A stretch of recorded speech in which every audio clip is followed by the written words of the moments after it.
Yo, welcome back, kembali lagi di channel Atwa Hayatu.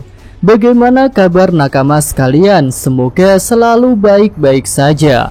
Yosa chapter 1054 ini benar-benar sangat luar biasa.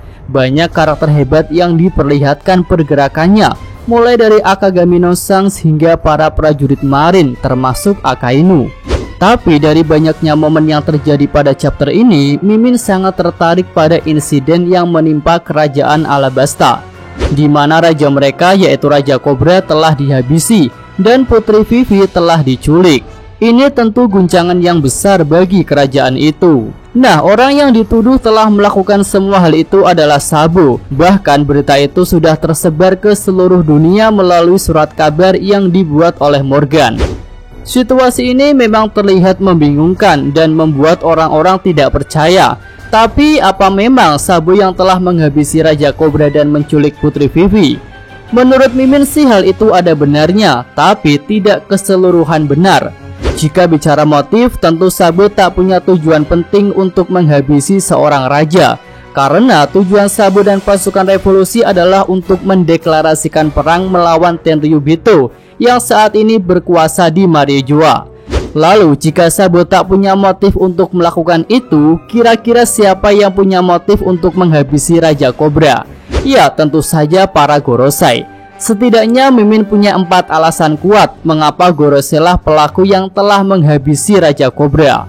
Pertama, mereka tidak suka kepada keluarga Nefertari dan menganggap mereka sebagai seorang pengkhianat yang telah menolak untuk tinggal di Mariejoa. Tapi tentu saja Gorosei tak bisa tiba-tiba menghabisi seorang raja dengan cara terbuka tanpa mencari kambing hitam. Mungkin mereka memanfaatkan kedatangan Sabo dan Komandan Revolusi untuk menjadikannya kambing hitam atas pembunuhan Raja Cobra. Kemudian alasan yang kedua, ada kemungkinan Raja Cobra tahu suatu informasi mengenai Pluton, yang memang kerajaan Alabasta punya poneglyph yang menunjukkan lokasi senjata kuno itu. Nah, senjata kuno tentu sangat ditakuti oleh pemerintah dunia. Mungkin di masa lalu ketiga senjata kuno itu sangat merepotkan bagi mereka. Jadi jika mereka tahu ada orang yang tahu mengenai salah satu senjata kuno itu, maka lebih baik dihabisi saja. Oke, lanjut. Alasan ketiga adalah rencana besar Gorosei untuk melakukan bersih-bersih. Nah, ini berkaitan dengan kestabilan dunia yang sudah semakin goyah, apalagi dengan tumbangnya 2 Yonko yaitu Kaido dan Big Mom. Lalu laporan dari Kurouma juga menyatakan bahwa benih-benih pemberontakan sudah mulai tumbuh di berbagai tempat karena Revo Army. Jadi dengan semua alasan itu, para Gorosei tentu akan melakukan hal-hal ekstrim untuk bersih-bersih dan mengembalikan kestabilan dunia. Lanjut, alasan keempat adalah Putri Vivi diinginkan oleh Im Sama. Iya, tentu kita masih ingat saat Arc Reverie muncul 4 poster yang bersinggungan dengan Im Sama. Ketiga poster dirusak dan 1 poster tetap dipegang. 3 poster yang dirusak itu adalah Luffy, Shirahoshi, dan juga Kurohige. Dan 1 poster yang tetap dipegang oleh Im Sama adalah Vivi. Nah, dari hal itu dapat diduga bahwa Im Sama memerintahkan untuk menghabisi 3 orang dalam poster yang dirusak itu, lalu mengamankan atau menangkap 1 orang yang posternya dia pegang. Dengan skema seperti itu, maka akan jadi masuk akal jika para Gorosei menghabisi Cobra dengan alasan untuk mendapatkan Vivi. Mungkin ketika itu Raja Cobra berusaha melindungi putrinya, lalu agen CP0 yang diperintahkan untuk menangkap Vivi jadi menghabisi Raja Cobra. Untuk alasan mengapa Im Sama membutuhkan Vivi sudah pernah Mimin bahas di video yang lalu ya. Ya, intinya Im Sama mungkin butuh tubuh pengganti untuk meneruskan keberlangsungan hidupnya.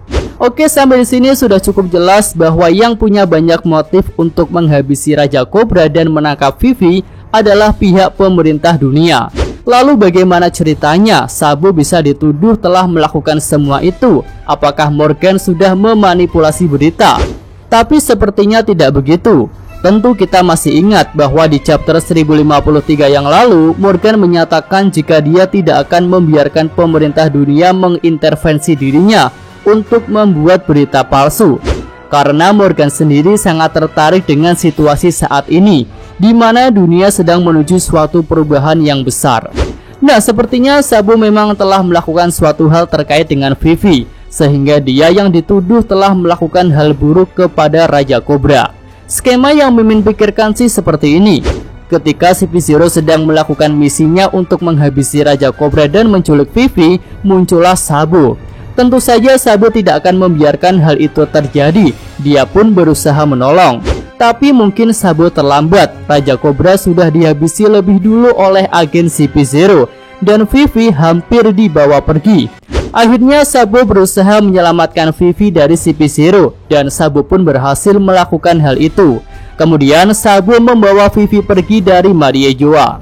Ya, ketika proses pelarian inilah mungkin Sabo dilihat oleh beberapa orang yang ikut dalam pertemuan referee, sehingga Sabo pun dianggap telah melakukan penculikan kepada putri Vivi. Lalu melihat Vivi telah dibawa oleh Sabo, tentu Sabo juga akan dituduh telah menghabisi ayahnya, yaitu Raja Cobra. Nah, dengan skema seperti ini rasanya Morgan tidak salah juga jika menulis berita bahwa Sabo adalah tersangka yang menghabisi Raja Cobra dan menculik putri Vivi. Hal itu juga tentu diinginkan oleh pemerintah dunia agar nama pasukan revolusi yang mulai naik daun bisa rusak. Setidaknya itu bisa menjadi keuntungan bagi mereka setelah Sabo menggagalkan rencananya untuk mendapatkan putri Vivi. Nah, dengan skema seperti itu tentu ada satu cara ampuh untuk mengembalikan nama baik Sabo dan pasukan revolusi di mata rakyat, yaitu dengan cara putri Vivi mengungkapkan semua hal yang menimpanya kepada seluruh dunia. Jika Vivi melakukan itu, maka nama baik Sabo akan kembali dan nama pemerintah dunia akan semakin hancur. Tapi tentu skemanya tidak bisa semudah itu. Bisa saja pemerintah dunia mengancam akan menghancur leburkan Alabasta jika Vivi sampai buka mulut. Putri Vivi yang sangat mencintai negara dan rakyatnya tentu tak akan berani mengorbankan semua itu. Dan mungkin Vivi akan tetap memilih untuk menyembunyikan fakta yang sebenarnya. Ya, setidaknya sampai waktu yang tepat telah tiba. Oke, itu aja pembahasan Mimin untuk video kali ini ya. Jika ada tambahan, saran dan komentar bisa Nakama sampaikan pada kolom komentar. Yosa, Mimin atau Hayato, terima kasih. Oke, sampai di sini aja video kali ini. Semoga Nakama sekalian menyukainya. Terima kasih udah nonton ya. Jangan lupa like-nya dan subscribe channel atau Hayato. Yo!